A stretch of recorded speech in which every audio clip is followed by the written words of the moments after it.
የህዝብ ሀብት ነው ብለናል። የህዝብ ሀብት መረጃውን ባላገኘበት ላይ ጉዳት ሊደርስበት ይችላል። በመረጃው መገለጽ ሲገባ ባለመገለጹ ምክንያት በህዝብ ደህንነት ላይ ጤንነት ላይ ጉዳት የሚደርስ ከሆነ በአስቸኳይ ይሰጠው። የኢራኑ የውጭ ጉዳይ ሚኒስትር አባስ አራግቺ ወደ ሞስኮ ማቅናታቸው በቴህራንና በዋሽንግተን መካከል ያለው ግንኙነት ምን ያህል አሳሳቢ ደረጃ ላይ መድረሱን የሚያሳይ ትልቅ ምልክት ሆኗል። የጉዞ የተካሄደው በፓኪስታን በኩል ሊደረግ ታስቦ የነበረው የሰላም ሙከራ ሳይሳካ መቅረትን ተከትሎ መሆኑ ደግሞ ነገሩን ይበልጥ ውስብስብ ያደርገዋል። ትናንትናው ዕለት በሰሜን ኮሪያ ዋና ከተማ የተከናወኑት ተግባራት በተለይም ለሰሜን ኮሪያ ወታደሮች የተገነባው መታሰቢያ ሙዚየም ምርቃትና ይፋ የተደረገው የ5 ዓመት ወታደራዊ ትብብር እቅድ በዓለም አቀፍ ፖለቲካ ውስጥ አዲስ ምዕራፍን የከፈተ ክስተት ሆኗል። ጋዜጣን የሚያነበውና የሚመለከተው ሰው ያን ያክል ባለመሆኑ ይህን አማራጭ ከመጠቀም አስቀድሞ ሌሎች አማራጮችን አሟጦ መጠቀም ይጠይቃል። ተከሳሽ በጋዜጣ ሊጠራ የሚገባው የሚኖርበት አድራሻ አለመታወቅና እሱም ማንነቱ በቅጡ የማይታወቅ ሲሆን ጭምር ነው። ሰላም ጤና ይስጥልን ውድ የሀገሬ ቴሌቪዥን ተመልካቾች እንደምን አምሽታችኋል። ከሀገሬ ቴሌቪዥን የምሽቱን መረጃዎች ይዘን ቀርበናል። ሙሴ ከበደ ነኝ። አብራችሁን ቆዩም። በቀዳሚነት ወደ ተመለከትናቸው ርዕሰ ጉዳዮች አምራለሁ። አዲስ የመረጃ ነጻነት ረቂቅ አዋጅ በተወካዮች ምክር ቤት የዲሞክራሲ ጉዳዮች ቋሚ ኮሚቴ ውይይት ተደርጎበታል። ረቂቁ ላለፉት 17 ዓመታት ስራ ላይ የቆየውን አሰራር የሚቀይር ቢሆንም ነጻ አፈጻጸምን ከማረጋገጥ አኳያ መዋቅራዊ ማነቆች እንዳሉበት በምክር ቤቱ አባላት ዘንድ ትችት ቀርቦበታል። ዳግም ተገኝ የዜጎችን መረጃ የማግኘት ህገ መንግስታዊ መብት በተግባር ለማረጋገጥና በመንግስት አሰራር ውስጥ ግልጽነትን ለማስፈን ስለመዘጋጀቱ የተነገረለት የመረጃ ነጻነት ረቂቅ አዋጅ በህዝብ ተወካዮች ምክር ቤት የዲሞክራሲ ጉዳዮች ቋሚ ኮሚቴ ቀርቦ ውይይት ተካሂዶበታል። ረቂቅ አዋጁን ያዘጋጀው የኢትዮጵያ ህዝብ እንባ ጠባቂ ተቋም ሲሆን አዋጁ የሀገርን ብሔራዊ ደህንነትና ሉዓላዊነት አደጋ ላይ ከሚጥሉ እጅግ ሚስጥራዊ መረጃዎች ውጪ ማንኛውም ዜጋ ከመንግስት መስሪያ ቤቶች የፈለገውን መረጃ ያላንዳች ገደብ ማግኘት የሚያስችል ህጋዊ ማዕቀፍ የያዘ መሆኑም ተገልጿል። የኢትዮጵያ ህዝብ እንባ ጠባቂ ተቋም ዋና እንባ ጠባቂ የሆኑት ስመኙ ቤ ላለፉት 17 ዓመታት በስራ ላይ ቆየው ነባሩ የመረጃ አሰጣጥ መመሪያ ከወቅቱ የሀገሪቱ ነባራዊ ሁኔታ ጋር የማይሄድና በርካታ መዋቅራዊ ክፍተቶች ያሉበት በመሆኑ በአዲሱ አዋጅ ሊሻሻል ግድ ብሏል ሲሉ አብራርተዋል። መረጃ የማግኘት ፋይዳን በተመለከተ መረጃ የማግኘት መብትን ጥልቅ ፋይዳ ከሚያመላክቱ ተጠቃሽ ነጥቦች መካከል ሁሉም ደረጃዎች የሚተገበር ውጤታማ ህዝባዊ ተሳትፎ የዲሞክራሲ ስርዓት መሰረት መሆኑንና ይህ ተሳትፎ ደግሞ በወሳኝ መልኩ በመረጃ ተደራሽነት በተለይም መንግስታዊ አካላት ይዞታ ስር ባለ መረጃ ተደራሽነት ላይ ያተኩራል። ግልጽነትና ተጠያቂነት የሰፈነበት የዲሞክራሲያዊ ስርዓት መገንባት ሙስናና ሌሎች ብልሹ አሰራሮችን መዋጋት ላይ የማይተካ ሚና ያለው መሆኑም ሌላው መሰረታዊ ምክንያት ነው። መረጃ የማግኘት መብትን በሚገባ የሚተገብሩ ሀገሮች ሙስናን ለማጋለጥ የሚደረጉ የግለሰብና የመገናኛ ብዙሃን እንቅስቃሴዎች ውጤታማነት የሚያከራክር አይደለም። የመረጃ ነጻነት መብት ትርጉም ባለው መልኩ ባልተተከበረበት ሁኔታ ሙስና እና የአስተዳደር በደሎችን የመከላከል ስራ ዘላቂና ውጤታማ ሊሆን አይችልም። የመረጃ ነጻነት መከበር ህዝብ በመንግስት አስተዳደር ላይ ቁጥጥር እንዲያደርግ በማስቻል ረገድ ያለው የላቀ ጠቀሜታና የማይተካ ነው። የዲሞክራሲ ጉዳዮች ቋሚ ኮሚቴ አባላት በበኩላቸው ሰነዱ ላይ ጠንካራ ትችቶችን ሰንዝረዋል። የምክር ቤቱ አባላት አዲሱ ረቂቅ አዋጅ የመንግስት ተቋማትን ግልጽነትና ተጠያቂነት ለማረጋገጥ ታስቦ የተዘጋጀ ቢሆንም አሁን ባለው ይዘቱ ከመፍትሄነቱ ይልቅ መዋቅራዊ ማነቆዎች በዝተው እንደሚታዩ አውስተዋል። አዋጁ በወረቀት ላይ ዜጎች መረጃ ማግኘት መብት እንዳላቸው ቢደነግግም ወደ መሬት ወርዶ ሲተገበር ግን የመዋቅር ነጻነትንና የተቋማትን ገለልተኝነት የሚያረጋግጥ አሰራር አላካተተም በማለት ሞግተዋል። በአንቀጽ 35 እንደተደነገገው አስቸኳይ መረጃ ለማንኛውም ሰው በ48 ሰዓት ውስጥ ለማንኛውም ሰው ያለ ልዩነት ተደራሽ ማድረግ እንደሚገባ ይደነግጋል። ይህ ድንጋጌ በመርህ ደረጃ ትክክል ቢሆንም የአስቸኳይ ጊዜ መረጃ ልዩ ባህሪ ያለው በመሆኑ ለዜጎችም ለውጭ ዜጎችም እኩል እድል መስጠቱ በአገር ደህንነትና በህዝብ ጥቅም ላይ ጉዳት አያስከትልም ወይ? በተጨማሪም የአስቸኳይ ጊዜ መረጃ በ48 ሰዓት ውስጥ መስጠት እንደሚያስፈልግ የተቀመጠው ድንጋጌ ለዚህ የሚሆን ተቋማዊ አቅምና አስቻይ ሁኔታ በማይኖርበት ጊዜ ተግባራዊነቱ አስቸጋሪ አይሆንም ወይ? ከቋሚ ኮሚቴው ለተነሱ መሰረታዊ ጥያቄዎች ምላሽ የሰጠው የኢትዮጵያ ሕዝብ እንባ ጠባቂ ተቋም በአብዛኛው የመንግስት ተቋማት ውስጥ መረጃ የመስጠት ኃላፊነት የተሰጣቸው የሕዝብ ግንኙነት ኃላፊዎች ቀዳሚ ስራ የተቋማቸውን በጎ ገጽታ መገንባት በመሆኑ ሕዝብ ማወቅ ያለበትን እውነተኛ መረጃ አውጥቶ ከመስጠት ይልቅ የተቋሙን ገጽታ የሚገነባ መረጃ ላይ ብቻ የማድላት ሰፊ ክፍተት ይታይባቸዋልም ብለዋል። ይህ የጥቅም ግጭት መረጃን ለመደበቅና ለማዛባት ምቹ ሁኔታ ስለመፍጠሩም የተነገረ ሲሆን በቀጣይ ፖለቲካዊና አስተዳደራዊ ተጽዕኖ የማይደርስባቸው ሙሉ በሙሉ ገለልተኛ የሆኑ የመረጃ ባለሙያዎች በየተቋማቱ ሊመደቡ እንደሚገባም ማሳሰቢያ ሰጥተዋል። መረጃ የህዝብ ሀብት ነው ብለናል። የህዝብ ሀብት መረጃውን ባላገኘበት ላይ ጉዳት ሊደርስበት ይችላል። መረጃው መገለጽ ሲገባ ባለመገለጹ ምክንያት በህዝብ ደህንነት ላይ ጤንነት ላይ ጉዳት የሚደርስ ከሆነ በአስቸኳይ ይሰጠው። ስለዚህ ተቋማቶች መረጃውን አደራጅተው ሰነዶችን አደራጅተው እንዲያስቀምጡ ድንጋጌ ላይ አስገዳጅ ድንጋጌ ሲቀመጥም ለዚህ ቅድመ ሁኔታ እንዲያመቻቹ በማሰብ ነው። ስለዚህ ሰነዶቻቸውን አደራጅተው ማስቀመጥ አለባቸው ሲባልም በማንኛውም ሰዓት ላይ በማንኛውም ጊዜ ላይ መረጃውን ሲጠየቁ መስጠት እንዲችሉ ማስቻል ነው። አዋጁ ድንጋጌዎችን አስቀምጧል። ስለዚህ በ48 ሰዓት ውስጥ መስጠት አለበት የሚለው የሌሎች ሀገሮችም ልምድ የተወሰደ መሆኑን ለመግለጽ ነው። በረቂቅ አዋጁ ውይይት ማጠቃላይ ላይ እንደተመላከተው አዲሱ ሕግ ከዚህ ቀደም የነበረውን አሰራር የሚቀይር አዲስ አስገዳጅ ስርዓትም አካቷል። በዚህም መሰረት የመንግስት ተቋማት ህዝብ ወይም የሚዲያ አካላት መረጃ ጠይቀው እስኪመጡ ድረስ ከመጠበቅ ይልቅ በራሳቸው ተነሳሽነት መረጃዎችን ለህዝብ ክፍት ማድረግ አለባቸውም ይላል። ተቋማት የኦዲትና የስራ አፈጻጸም ሪፖርቶቻቸውን በዓመት አንዴ በይፋ ማሳወቅ እንዳለባቸው እንዲሁም አዳዲስ ፖሊሲዎችንና አሰራሮችን ሲቀይሩም በተቻለ አጭር ጊዜ ውስጥ በራሳቸው ተነሳሽነት ለህዝብ ይፋ እንዲያደርጉ የሚያስገድድ ጠንካራ ስርዓት የሚዘረጋ መሆኑን በውይይቱ ላይ ተብራርቷል። የዓለም አቀፉ የወረርሽኝ ቁጥጥር ስምምነት ሰነድ እንዲፈረም ለዓለም አቀፉ የጤና ድርጅት በድጋሚ ጥያቄ ቀርቧል። ከዚህ ቀደም በዓለም የጤና ድርጅት የቀረበው ጥያቄው ስምምነት ሳይደረግበት የቆየ ሲሆን ስምምነቱ በተለይም ያላደጉ የአፍሪካ ሀገራት ፍትሐዊ የወረርሽኝ ቁጥጥር እንዲደረግላቸው የጠየቀ ነው። የዓለም ጤና ድርጅት ከዛሬ ጀምሮ ለተከታታይ 3 ቀናት ባዘጋጀው የውይይት መድረክ ላይም ጥያቄው በድጋሚ ቀርቦ ውይይት እንደሚካሄድበት ተገልጿል። ምረት ደግፍ የዓለም አቀፉ የወረርሽኝ ቁጥጥር ስምምነት ሰነድ እንዲፈረም ለዓለም አቀፉ የጤና ድርጅት በድጋሚ ጥያቄ ቀርቧል። የስምምነት ሰነዱ በተለይም የበሽታ አምጪ ህዋሳት ተደራሽነትና የጥቅም መጋራት በዓለም አቀፍ ደረጃ ለሚከሰቱ ወረርሽኞች ሀገራት በእኩልና በፍትሐዊነት ተጠቃሚ እንዲሆኑ ማስቻል ላይ ከስምምነት መደረስ እንዲቻል በድጋሚ ውይይት ሊደረግበት መሆኑን የገለጹት በኤድስ ሄልዝ ኬር ፋውንዴሽን ኢትዮጵያ የአድቮኬሲ ፕሮግራም ዋና ስራ አስኪያጅ ቶሎሳ ኦላና ስምምነቱ የጤና ጉዳይ ከሌሎች ጉዳዮች ተለይቶ በእኩልነት ሊታይ የሚገባ መሆኑን አንስተዋል። እኛ ምንድነው ፖዚሽን የምንይዘው እንደ ኦርጋናይዜሽን የኛ ሀገርም ፖዚሽን ይዛሉ። እኛ ሀገር ብቻም ሳይሆን ሌሎች በማደግ ላይ ያሉት ሀገራት እየያዙት ያለው ፖዚሽን ወይም ደግሞ አቋም ምንድነው? አንደኛ የፍትሃዊነት ኢሹ ነው። ፍትሃዊነት ማለት እኛ ዘረመሉን ወይም ደግሞ በማደግ ላይ የትኛውም አይነት ካንትሪ አገር ዘረመሉን በሚጋራበት በዛው ልክ ደግሞ ጥቅም ማጋራት ማግኘት አለበት። ይሄ በመግባባት በደንብ ካልተደረሰበት አግሪሜንቱ መፈረም የለበትም ብለን ነው አንደኛው የምናነሳው። በሁለተኛ ደረጃ ደግሞ ልናነሳ የምንችለው ጥቅም ማጋራቱ ግዴታ መሆን አለበት።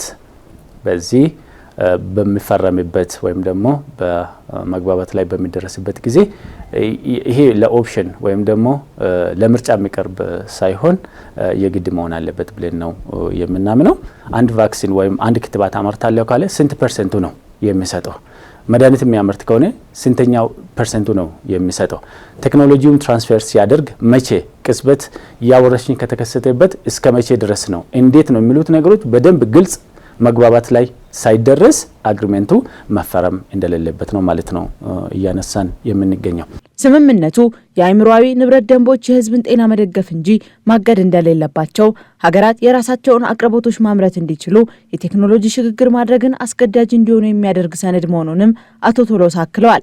ከ30 በላይ አንቀጾችን ያካተተው ሰነዱ ኢትዮጵያን ጨምሮ ሌሎች የአፍሪካ ሀገራትም እንዲፈረም ጥረት እያደረጉ እንደሚገኙና ውሳኔ ሰጪ የሆኑት የአውሮፓ ሀገራት ስምምነቱን እንዲፈርሙ ዳግም ጥያቄ እንደቀረበላቸው ስራ አስኪያጁ ጠቁመዋል። ከዚህ በተጨማሪ ጉዳዩን ከመጀመሪያው ሲከታተል መቆየቱን የገለጸው ፋውንዴሽኑ በአሁኑ ድርድር ስምምነቱ እንዲሳካ እንቅስቃሴውን መቀጠሉንም ገልጿል። በዓለም አቀፍ የማህበረሰብ ጤና ጉዳዮች ላይ የሚሰሩ፣ በስነ ተዋልዶ ጉዳዮች ላይ የሚሰሩ፣ በአጠቃላይ በጤና ጉዳዮች ላይ የሚሰሩ የሲቪል ማህበረሰብ ድርጅቶች ጥምረት ወይም ደግሞ አላያንስ የምንለው አላያንስ አለን፣ ኤድስ ሄልዝ ኬር ፋውንዴሽን። ስለዚህ ከነዚህ የሲቪል ማህበረሰብ ድርጅቶች ጋር አንደኛ ስንሰራ የነበረው ይሄ የዓለም አቀፍ ወረርሽኞች የስምምነት ሰነድ ምንድነው፣ በተለይም ይሄ አንቀጽ 12 ልዩ ትርጓሜ ተሰጥቶት ልዩ ትኩረት ተሰጥቶት ምንሰራበት ምክንያት ምንድነው የሚለውን በማብራሪያ ረገድ ከነዚህ የሲቪል ማህበረሰብ ድርጅቶች ጋር ስንሰራ ከርመናል። የሲቪል ማህበረሰቦችንም ድምጾች ይዘን ለጤና ሚኒስቴር ድምጻችንን ስናሰማ በምን መልኩ ሊጎዳን እንደሚችል ስናሳውቅ ቆይተናል። የማህበረሰብ ጤና ቀድሞ የሚወጣበት ማህበረሰብን ማዳን፣ ትውልድን ማዳን፣ ዜጋን ማዳን የሚለው ጎልቶ ይወጣል ብለን እናስባለን። ለዚህም ደግሞ በፍትሃዊነት ስርዓት ውስጥ የሚያልፉ ማዕቀፎች ሁሉ ኢንዶርስ ይደረጋሉ ወይም ስምምነት ላይ ይደረሳሉ ብለን ተስፋ እናደርጋለን። የዓለም ጤና ድርጅት ከዛሬ ጀምሮ ለተከታታይ 3 ቀናት ባዘጋጀው የውይይት መድረክ ላይ ጥያቄው በድጋሚ እንደሚቀርብና ውይይት እንደሚካሄድበትም ፋውንዴሽኑ አስታውቋል። ምንም እንኳን ስምምነቱ ባለፈው ዓመት የግንቦት ወር ላይ በዓለም ጤና ድርጅት ጠቅላላ ጉባኤ ላይ ቀርቦ የነበረ ቢሆንም በስምምነት ሰነዱ ላይ ባሉ አንዳንድ አንቀጾች ላይ ከስምምነት ባለመደረሱ ሳይፈረም መቅረቱ የሚታወስ ነው። ይሁንና ስምምነቱ የማይሳካ ከሆነ ባላደጉና ገና በማደግ ላይ በሚገኙ የአፍሪካ ሀገራት ከፍተኛ ጫና ላይ እንደሚወርቁም ተመላክቷል። የኢራኑ የውጭ ጉዳይ ሚኒስትር አባስ አራግቺ ለይፋዊ የስራ ጉብኝት ሩሲያ ገብተዋል። ሚኒስትሩ በሞስኮ ቆይታቸው ከፕሬዝዳንት ቭላዲሚር ፑቲን ጋር ይመክራሉ ተብሎ ይጠበቃል። በሌላ በኩል ሄዝቦላና እስራኤል የቀጠሉት ከባባድ ጥቃቶችም በቴህራንና ዋሽንግተን ቀጣይ የድርድር ሂደቶች ላይ ትልቅ ስጋትን ጋርጧል። ተጨማሪ አለ። በመካከለኛው ምስራቅ ሰማይ ስር በባሩድ ጭስና በዲፕሎማሲ ሹክሹክታ መካከል ያለምን ዕጣ ፈንታ የሚወስን አንድ ታላቅ የፖለቲካ ድራማ እየተከሰተ ይገኛል። ይህ ድራማ በቴህራን ቤተ መንግስት፣ ዋሽንግተን ኦቫል ኦፊስና በሞስኮ ክሬምሊን ኮሪደሮች ውስጥ የሚተገበር በቢሊዮኖች የሚቆጠሩ ሰዎችን ሕይወትና የዓለምን ኢኮኖሚ ቀጥታ የሚነካ ግዙፍ ክስተት ነው።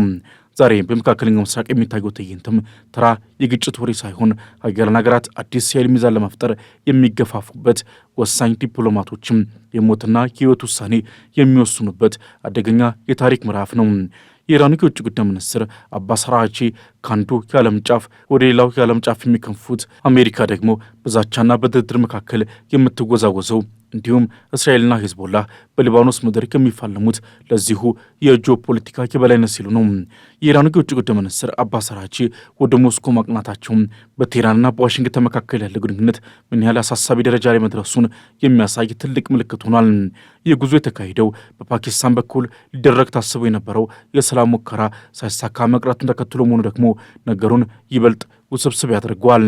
ኢራን በአንድ በኩል ከምዕራቢያን ጋር ለመደራደር ብትሞክርም በሌላ በኩል ደግሞ ከታሪካዊ ወዳጇ ሩሲያ ጋር ያላትን ወታደራዊና ፖለቲካዊ ቁርኝት በማጠናከር ለአሜሪካ ብቻዬን አይደለሁም የሚል መልእክትን እየላከች ትገኛለች። አራግቺ በሩሲያ ቆይታቸው ከፕሬዚዳንት ቭላዲሚር ፑቲንና ከከፍተኛ የሀገሪቱ ባለስልጣናት ጋር የሚያደርጉት ውይይትም በቀጠናዊ ጸጥታና በሁለትዮሽ ትብብር ላይ ብቻ ያተኮረ አይደለም።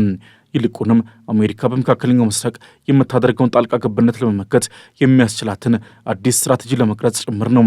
ከሩሲያ ጉብኝት በፊትም አራግቺ በኦማን ያደረጉት ቆይታ ትልቅ ትርጉም አለው። ኦማን ለዓመታት በአሜሪካና በኢራን መካከል እንደ ምስጢራዊ ዲፕሎማሲ ድልድይ ሆና ስታገለግል ቆይታለች። ሚኒስትሩ በዚያ ቆይታቸው ስለ ወሳኙ የሆርሙዝ ባህር ሰርጥ መነጋገራቸው ኢራን የዓለምን የነዳጅ መተላለፊያ የመቆለፍ አቅም እንዳላት ለዓለም ለማሳሰቢያነት እየተጠቀመችበት እርምጃ ነው። ሆርሙዝ ለኢራን የፖለቲካ መተንፈሻ ብቻ ሳይሆን ምዕራቢያን ኢኮኖሚያዊ ጫና ሲያሳድሩባት የምትመታበት ትልቁ የአኪሊስ ተረከዝ ነው። በሌላ በኩል የአሜሪካው ፕሬዚዳንት ዶናልድ ትራምፕም ዲፕሎማሲ ጨዋታውን ወደ አዲስ ምዕራፍ አሸጋግረውታል። ትራምፕ በቅርቡ ለፎክስ ኒውስ ወጥቶ ቃለ መጠይቅም ለኢራን የላኩት መልእክት አጭርና ግልጽ ነበር። መነጋገር ከፈለጋችሁ ደውሉልኝ የሚል ሆኗል። ትራምፕም የመደራደሪያ ጥበብ በሚል መርኋቸው መሰረት ዲፕሎማሲን ከቢሮክራሲያዊ ረጅም ጉዞ ወጥተው ወደ ግል ግንኙነት አውርደውታል። ልኡካን አንልክም፣ ቴሌፎን አለ፣ ደህንነቱ የጠበቀ መስመር አለን በማለት ለቴህራን ግልጽ ጥሪ አቅርበዋል። ተደራዳሪዎችን ወደ ፓኪስታን መላክ ትርጉም የለሽና ወጪ የሚጠይቅ መሆኑን በመግለጽም ቀጣዩ ግንኙነት በስልክ እንዲሆን ጋብዘዋል። ይሁን እንጂ ይህ ጥሪ ያለ ቅድመ ሁኔታ እየቀረበ አይደለም። ትራምፕ በግልጽ እናስጠነቅቁት ከሆነ ኢራን የኒውክሌር መሳሪያ የመያዝ ህልሟን ካልሰረዘች በስተቀር አሜሪካ በጠረጴዛ ዙሪያ የመቀመጥ ፍላጎት የላትም። ይህ በትራምፕ አስተዳደር ዘንድ እንደ ትልቅ ቀይ መስመር ተቀምጧል።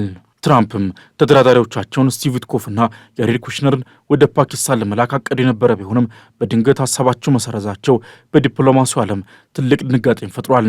ፓኪስታንም በቴህራንና በዋሽንግተን መካከል የተኩስ አቁም እንዲፈረም ከፍተኛ ጥረት እያደረገች ባለችበት ወቅትም ትራምፕ የመደራደር ፍላጎት ካላችሁ መምጣት ያለባችሁ ወደኛ ነው የሚልን ጠንካራ አቋም ይዘው ብቅ ብሏል። ይህ እርምጃ አሜሪካ በድርድሩ ላይ የበላይነቱን ለመያዝና ኢራን በራሷ ፍላጎት እንድትንበረከክ ለማድረግ የምትጠቀምበት ስለ ልቦናዊ ጫና ነው። አሜሪካ ወደ ኢራን ወደቦች የሚደረግ ጉዞ ላይ የጣለችው ጥብቅ ገደብ እንዲነሳ ቴህራን ብትጠይቅም ዋሽንግተን ግን ይህን እንደ ትልቅ መቆጣጠሪያ መሳሪያ ይዘዋለች። በቤተ መንግስት ውስጥ ያለው የቃላት ጦርነት እንዲህ ባለ ሁኔታ ላይ ባለበት ወቅትም በሊባኖስ ምድር ላይ ያለው ወታደራዊ ግጭት ግን ወደ አደገኛ ደረጃ ተሸጋግሯል። በሊባኖስና በእስራኤል መካከል የተደረሰ የተኩስ አቁም ስምምነት በተግባር እየፈረሰ መሆኑን የሚያሳዩ ክስተቶች በየቀኑ እየታዩ ነው። የህዝቦላ ታጣቂዎች በደቡባዊ ሊባኖስ ታይቤይ በተባለች ስፍራ የቆሰሉ ወታደሮቿን ለማስወጣት የመጣችን የእስራኤል ጦር ሄሊኮፕተር ኢላማ ማድረጋቸው ውጥረቱን ዳግም አነሮታል። ይህ ጥቃት እስራኤል ወታደሮቿን ከአካባቢው ለማሸሽ በምታደርገው ጥረት ላይ በነበረችበት ወቅት መፈጸሙ በሁለት ወገኖች መካከል ያለውን ጥልቅ አለመተማመን ያሳያል። እስራኤልን በበኩሏ በሊባኖስ በፈጸመችው የአየር ጥቃት 14 ሰዎችን መግደሏና በ7 ተጨማሪ ከተሞች ላይ አዲስ የማፈናቀል ትዕዛዝ ማስተላለፏ ወታደራዊ እርምጃዋን ወደ አዲስ አካባቢዎች እያስፋፋች መሆኑን ያረጋግጣል። በሊባኖስ በኩል ያለው ውጥረት እየናረ መምጣቱ በቀጠናው አዲስና ሰፊ የጦርነት ስጋትን ደቅኗል። ሩሲያና ሰሜን ኮሪያ እንደ አውሮፓውያን አቆጣጠር ከ2027 እስከ 2031 የሚዘልቅ አዲስ የወታደር የትብብር ስምምነትን ተፈራርሟል። የትብብርም ሰሜን ኮሪያ ለሩሲያ የምታቀርበውን የጦር መሳሪያና ወታደር ምትክ የቴክኖሎጂና ኢኮኖሚ ድጋፍ እንደምታገኝ ተነግሯል።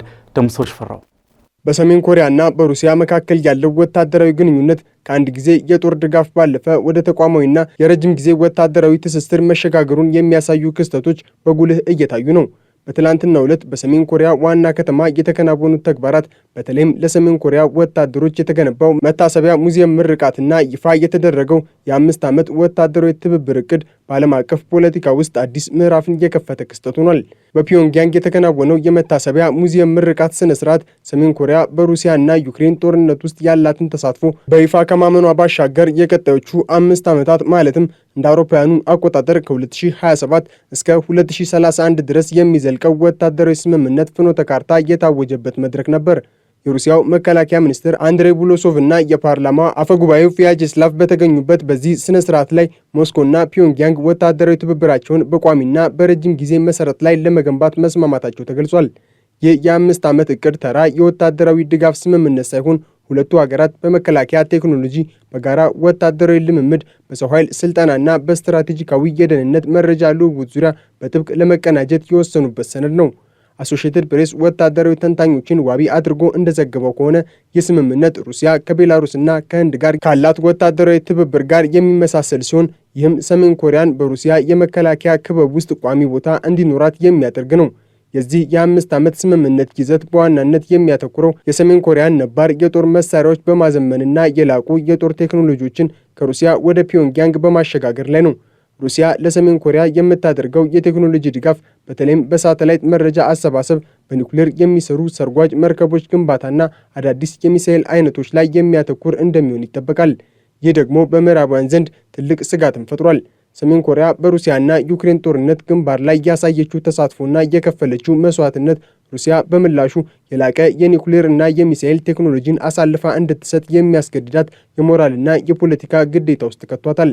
ይህ ትብብር ሰሜን ኮሪያ ለዓመታት የተጣለባትን ዓለም አቀፍ ማዕቀብ እንድትገዳደር የሚያደርጋት ከመሆኑም በላይ በኮሪያ ልሳነ ምድር ያለውን የኃይል ሚዛን በእጅጉን ሊያዛባው እንደሚችል ቢቢሲ አስነብቧል።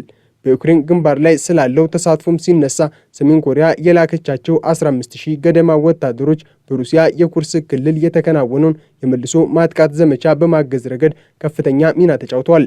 ምንም እንኳን ወታደሮቹ በጦርነት ልምምድ ማነስና በአካባቢው መልክዓ ምድር እንግዳነት ምክንያት ለድሮንና ለከባድ መሳሪያ ጥቃቶች በቀላሉ የተጋለጡ ቢሆኑም በቁጥር ብዛት ግን የዩክሬንን ጦር ለመቋቋም ትልቅ አቅም መሆናቸው አልቀርም። የዩክሬን የስለላ ድርጅት ይፋ ባደረገው መረጃ መሰረት በዚህ ጦርነት ውስጥ 2000 ያህሉ የሰሜን ኮሪያ ወታደሮች ተገድለዋል። ሌሎች 4000 የሚሆኑት ደግሞ መቁሰላቸውን ኪየቭ ኢንዲፔንደንት ዘግቧል። ሆኖም ፒዮንግያንግ እነዚህን ወታደሮች እንደ ሰማዕትና የጀግንነት ምልክት በመቁጠር በክብር እንዲታሰቡ እያደረገች ነው። በፒዮንግያንግ የተከፈተው ሙዚየምም እነዚህ ወታደሮች ከሩሲያ ጎን ቆመው የአሜሪካን የበላይነት ተከላክለዋል በሚል ትርክት የተገነባ ነው። ሁለቱ ሀገራት የተፈራረሙት ስምምነት ከአውሮፓውያኑ 2027 እስከ 2031 ባለው ጊዜ ውስጥ የሚኖረው ተጽዕኖ በሶስት ዋና ዋና ዘርፎች ሊከፈል እንደሚችል ዘ ኢንዲፔንደንት ይዞት የወጣው ዘገባ ያስረዳል። በመጀመሪያ ወታደራዊ ኢንዱስትሪ ቅንጅት ረገድ ሰሜን ኮሪያ ለሩሲያ የጦር መሳሪያ ማምረቻ ማዕከል ልትሆን ትችላለች። በሩሲያ ቴክኖሎጂና በሰሜን ኮሪያ ርካሽና ታታሪ የሰው ኃይል የሚመረቱ መሳሪያዎች የሩሲያን የጦር ፍላጎት በረጅም ጊዜ ለማሟላት ይረዳሉ። በሁለተኛ ደረጃ በስትራቴጂካዊ የደህንነት መረጃ ልውውጥ ረገድ ሁለቱ ሀገራት የጋራ የሳተላይት መረብና የራዳር ስርዓት በመዘርጋት የአሜሪካንና የአጋሮቿን እንቅስቃሴ በፓሲፊክና በአውሮፓ በቅርበት ለመከታተል አቅዷል። በሶስተኛ ደረጃ የስምምነት ሩሲያ በምስራቅ እስያ ያላትን ተጽዕኖ ለማሳደግና አሜሪካን በሁለት ግንባር ማለትም በዩክሬንና በኮሪያ ልሳነ ምድር እንድትወጠር ለማድረግ የሚረዳ ስልታዊ መሳሪያ ይሆናል ተብሎም ይጠበቃል። በመጨረሻም የህንድ የታችኛው ምክር ቤት ለሴቶች የወንበር ኮታ ለመመደብና የምርጫ ክልል ድንበሮችን እንደገና ለማካለል የቀረበውን የጠቅላይ ሚኒስትር ሞዲን ረቂቅ አዋጅ ውድቅ አደረገም። ይህ ረቂቅ አዋጅ በፓርላማና በክልል ምክር ቤቶች 33 በመቶ ወንበሮችን ለሴቶች መመደብ ተሳትፏቸውን ለማሳደግ ያለመ ቢሆንም ህንድ ነፃ ከወጣች ወዲህ ትልቁ የፖለቲካ ለውጥ ተደርጎ ታይቶ ነበር። ይሁን እንጂ የሴቶች ኮታ ምደባው የምርጫ ክልሎችን እንደገና ከማካለል አከራካሪ እቅድ ጋር የተቆራኘ በመሆኑ ሊጸድቅ አልቻለም። ተቃዋሚ ፓርቲዎችም ለሴቶች ኮታ በሚሰጠው ሀሳብ ላይ ቢስማሙም የምርጫ ክልሎችን ድንበር እንደገና የማካለሉን እቅድ ግን አጥብቀው ተቃውመውታል።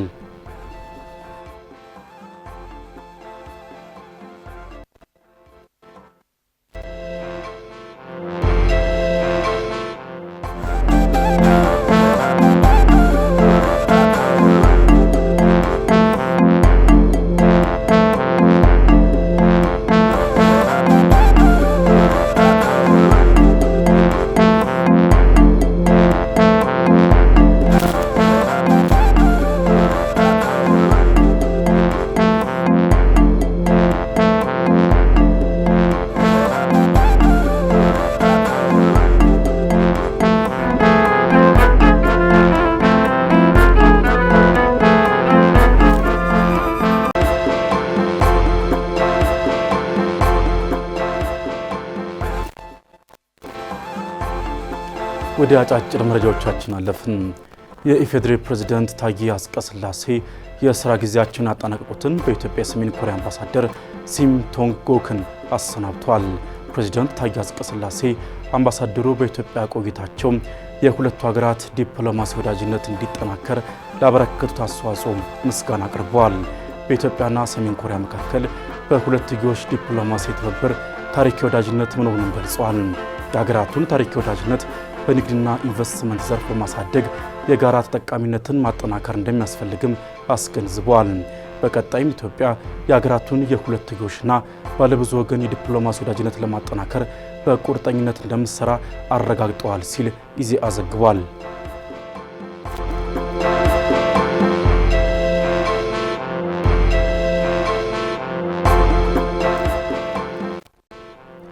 ኢትዮጵያ ለዓለም የንግድ ድርጅት አባልነት የጀመረችው የድርድር ሂደት ጥሩ የሚባሉ ውጤቶችን እያስመዘገበ መቀጠሉን የንግድና ቀጠናዊ ትስስር ሚኒስቴር አስታወቀ። ባለፉት ሳምንታት በስዊዘርላንድ ጄኔቫ ሲካሄድ በቆየው 7ኛው የሥራ ቡድን ስብሰባ ኢትዮጵያ ከ6ኛው ስብሰባ ቀጥሎ በአንድ ዓመት ጊዜ የተሰሩ ስራዎችን ሪፖርት ማድረጓና ጥሩ የሚባሉ ምላሾችን መገኘታቸው ተገልጿል። እየተደረጉ ባሉ የሁለትዮሽ ስምምነቶች ዙሪያ ቀሪ ስራዎች እንዳሉም የንግድና ቀጠናዊ ትስስር ሚኒስትሩ ዶክተር ካሳሁን ጎፌ ተናግረዋል። 8ኛው ዙር የዓለም ንግድ ድርጅት የሥራ ቡድን ስብሰባ በቀጣዩ ዓመት መስከረም ወር እንደሚደረግም ሚኒስትሩ አመላክተዋል።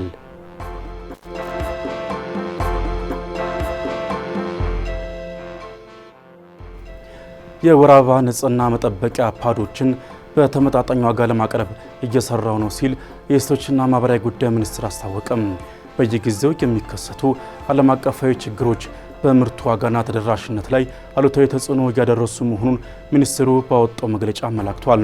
ሚኒስቴሩ ችግሩን ይቀርፋል በማለት ከቱርክ የልማት ድርጅቶች ጋር በመተባበር መልሶ ጥቅም ላይ መዋል ይችላሉ ያላቸውን ፓዶችን በማምረት ወደ ገበያ እያቀረበ መሆኑን ገልጿል።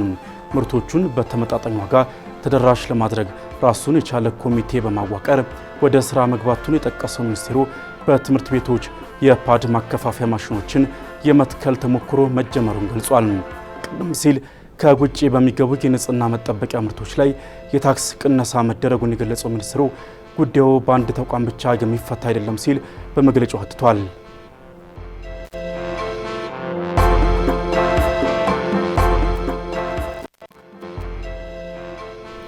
የብሩንዲው ፕሬዝዳንት ኢቫሪስቴ ኒዳሺሜ በመጪው ምርጫ የገዢው ፓርቲያቸው እጩ ሆነው በድጋሚ ተሰየሙ። ፓርቲው ፕሬዝዳንቱ ለቀጣዩ የ7 ዓመት የስልጣን ዘመን እንዲወዳደሩ መምረጡን ያሳወቀ ሲሆን ፕሬዝዳንቱም ለተሰጣቸው እምነት አመስግነው የጀመሩትን ስራ እንደሚቀጥሉ ቃል ገብተዋል። በሌላ በኩል የተቃዋሚ ፓርቲ ቃል አቀባይ ባለፉት 5 ዓመታት የነዳጅ የውጭ ምንዛሬና የመሰረታዊ ፍላጎት እጥረቶችን መፍታት ላልቻለ መሪ ተጨማሪ 7 ዓመታት መስጠት ሀገሪቱን ይበልጥ ያደህያል ሲሉ ኮንኗል። እንደ አውሮፓውያን አቆጣጠር ከ2020 ጀምሮ ስልጣን ላይ ያሉት ፕሬዝዳንቱ በመጪው ምርጫም የማሸነፍ ሰፊ ግምት አላቸው። ይሁንና በዓለም ድሃ ከሆኑት ሀገራት የምትመደበው ብሩንዲ አሁንም በተባበሩት መንግስታት ድርጅትና በመብት ተሟጋቾች የሰብአዊ መብት ጥሰት ክስ ይቀርብባታል። የብሩንዲው ፕሬዝዳንት ባሳለፍነው የካቲት ወር በአዲስ አበባ በተካሄደው የአፍሪካ ህብረት የመሪዎች ጉባኤ የህብረቱ ፕሬዝዳንት ሆነው መመረጣቸው ይታወሳል።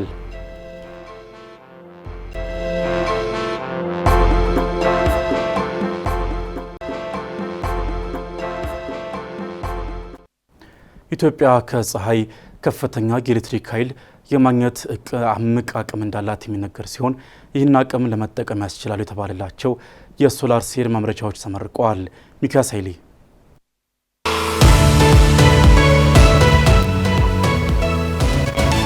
እንደ ኢትዮጵያ ያሉና የራሳቸው የነዳጅ ማውጫና ማጣሪያ የሌላቸው ሀገራት በተለያዩ ሰው ሰራሽና ተፈጥሯዊ እክሎች ምክንያት የኃይል አቅርቦታቸው አደጋ ውስጥ ሲገባ መመልከት የተለመደም ሆነዋል። በተለይም አሜሪካና እስራኤል ከኢራን ጋር የገቡበት ጦርነትና ጦርነቱን ተከትሎ የመጣው የነዳጅ ቀውስ ለዚህ ትልቅ ማሳያም ይሆናል። በተለያዩ የኢትዮጵያ ክፍሎች ለሳምንታት የዘለቀው የነዳጅ እጥረትም ጉዳዩን የእያንዳንዱ ቤት እያንኳኳ ስለመሆኑ የሚያስረዳ ነው።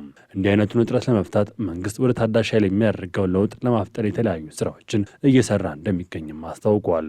ኢትዮጵያ ከውሃ ኤሌክትሪክ ኃይል በማምረት ከሚታወቁ ሀገራት መካከል አንዷ ስትሆን የአፍሪካ ግዙፉ ኤሌክትሪክ ኃይል ማመንጫ የሆነውን ከ5000 ሜጋዋት በላይ ኃይል የሚያመነጨው የታላቁ ህዳሴ ግድብ ባለቤትም ናት። ከመሰል ኃይል ማመንጫዎች ባሻገርም የነፋስና የፀሐይ ኃይልን በአግባቡ መጠቀም ያለውን ጫና ለማቃለል ብሎም በራስ አቅም ለመንቀሳቀስ ወሳኝ ሚና እንዳለው ይነሳል። ምስራቅና ሰሜን ምስራቅ ኢትዮጵያ፣ የትግራይና ምስራቃዊ ኦሮሚያ ክልሎች የፀሐይ ኃይል ለማምረት ምቹ ስለመሆናቸው የውሃና ኤነርጂ ሚኒስቴር መረጃ ያመላክታል። ኢትዮጵያ በቀን በአማካኝ በየካሬ ሜትሩ ከ5.2 እስከ 6.5 ኪሎዋት በሰዓት ኃይል ማግኘት የሚያስችል እምቅ አቅም እንዳላት ያመላክታል። ይህም በአመት 2 ሚሊዮን ቴራዋት በሰዓት ማግኘት የሚያስችላት አቅም እንዳላትም ያሳያል። ኢትዮጵያ ከበርካታ ሀገራት በላይ በአመት ከ3000 ሰዓታት በላይ የፀሐይ ብርሃን እንደምታገኝ መረጃዎች ይገልጻሉ።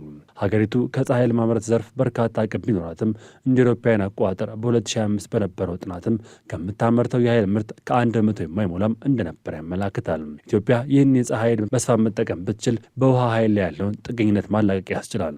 በተለይም በድርቅ ወራት ላይ የሚያጋጥሙ የውሃ እጥረቶች በቀላሉ መሻገር እንዲቻል አስተማማኝ አማራጭ መሆን ይችላል። ጥናቶችን የሚያመላክቱት ዘርፉን በአግባቡ መጠቀም ከተቻለ ከሀገራቱ አልፎ ለጎረቤት ሀገራትም ጭምር ሌላ አማራጭ መሆን ይችላል። ይህን አማራጭ በአግባቡ መጠቀም ያስችላል የሚሉ ተስፋ የተጣለባቸው የሶላር ሴል ማምረቻ ማዕከላት በሐዋሳ ኢንዱስትሪ ማዕከል ውስጥ ተገንብተው ወደ ስራ እንዲገቡም ተደርገዋል። ፋብሪካዎቹ በአመት በድምር 11.3 ሜጋዋት ኃይል የማመንጨት አቅም ያላቸውን ሶላር ሴሎችን ማምረት እንደሚችሉ ጠቅላይ ሚኒስትር አብይ አህመድም ገልጸዋል። ዛሬ የምናስመርቃቸው 3ቱ የሶላር ማምረቻ ፋብሪካዎች 11.3 ጊጋዋት ኢነርጂ ማምረት የሚያስችል የሶላር ሴል ያመርታሉ። ቅድም በነበረን ቆይታ የሐዋሳ የኮሪደር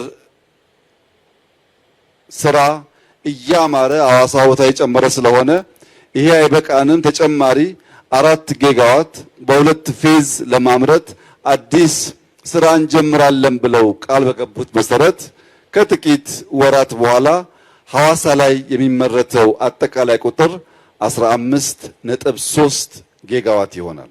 ባትሪ ሎካሊ ማምረት ከቻል ሊቲየም ስላለን የሶላር ፓኔል ማምረት ከቻል ሌሎች ግብዓት ከጨመር 100% ኢነርጂ ማምረት የሚችለውን አቅም በሀገራችን መፍጠር እንችላለን ማለት ነው። በቀጣይ ጊዜያት ኢትዮጵያ 20.3 ጊጋዋት በላይ ማምረት የሚያስችሉ የሶላር ሴሎችን እንደምታመርትም ጠቅላይ ሚኒስትሩ ገልጸዋል።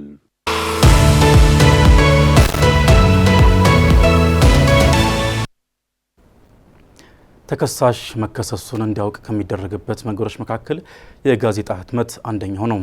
ጋዜጣን የሚያነቡ ሰዎች ቁጥር ዝቅተኛ በመሆኑ ሌሎች አማራጮችን መጠቀም ይጠይቃል።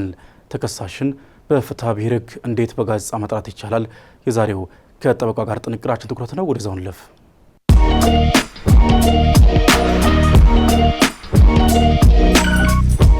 ጤና ይስጥልን። ጠበቃ እንዳርጌ ካሴ ነኝ።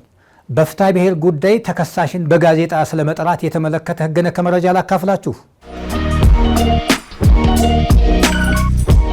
አንድ ተከሳሽ የተከሰሰ መሆኑን አውቆ እንዲከላከል የሚደረገው የፍርድ ቤቱ መጥሪያና ባሪ በአግባቡ እንዲደርሰው ከተደረገ በኋላ ነው። ተከሳሽ የተከሰሰ መሆኑን እንዲያውቅ ከሚደረግባቸው የመጥሪያ ዘዴዎች መካከል የጋዜጣ ጥሪ አንዱ ነው። ጋዜጣን የሚያነበውና የሚመለከተው ሰው ያን ያክል ባለመሆኑ ይህን አማራጭ ከመጠቀም አስቀድሞ ሌሎች አማራጮችን አሟጦ መጠቀም ይጠይቃል። ተከሳሽ በጋዜጣ ሊጠራ የሚገባው የሚኖርበት አድራሻ አለመታወቅና እሱም ማንነቱ በቅጡ የማይታወቅ ሲሆን ጭምር ነው። በተግባር እንደምንመለከተው ተከሳሽ የሚሰራበት መስሪያ ቤት፣ የሚኖርበት አካባቢ እየታወቀም ቢሆን እውነታውን በመደበቅ በከሳሽ በኩል ተከሳሽን ለማግኘት ስላልቻልኩ በጋዜጣ ይጠራልኝ የሚለው ጥያቄ እየቀረበ ያለው ጋዜጣ የማንበብ ልምዳችን እጅግ አነስተኛ መሆኑን ከመረዳት የመነጨ መስሎ ይታያል።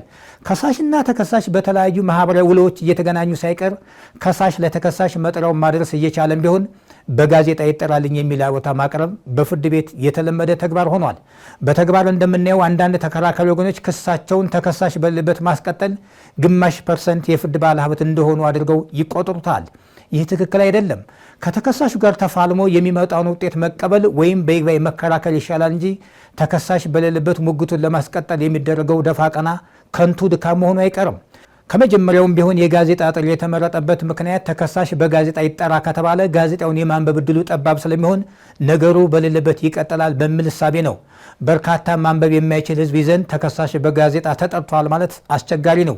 የዚህ አይነት ተከሳሽ የተከሰሰ መሆኑን ሳያውቅና ማወቅ በማይችልበት መንገድ ጥሪ ተደርጎ ክርክሩ በሌለበት ማካሄድ ፍትሐዊነት የጎደለው ነው።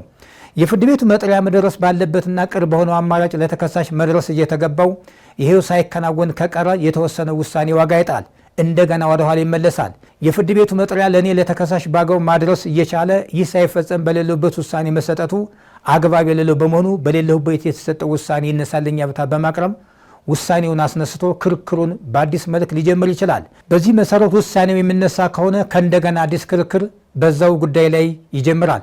በፍርድ ቤቶች በተግባር የምንመለከተውም ይህንኑ ነው። ተከሳሽ በጋዜጣ ይጠራልኝ ስለተባለ ብቻ በጋዜጣ መጠራት የለበትም። ዙራ ገባውን በመቃኘት ሌላ ምርጫ መፈለግ የተሻለ ነው። በቂ ጥናት ማድረጉ እንደተጠበቀ ሆኖ በተግባር እንደምንመለከተው በጋዜጣ ጥሪ ተደርጎ ካለመቅረባቸው የተነሳ በሌሉበት የሰጠ ውሳኔ ይነሳልኝ ተከሳሽ በጋዜጣ ሳይሆን በሌሎች መንገዶች መጠራት ነበረበት በሚል ምክንያት በሌለበት የሰጠ ውሳኔ ሲነሳ ይስተዋላል። ከዚህ መረዳት የሚቻለው ከሳሽ የሆነው ወገን ተከሳሽ በጋዜጣ ይጠራልኝ ስላለ ብቻ ጥሪውን በጋዜጣ ለማድረግ ብቸኛ አማራጭ መሆኑን ማጣራት እንደሚያስፈልግ ነው። አመሰግናለሁ።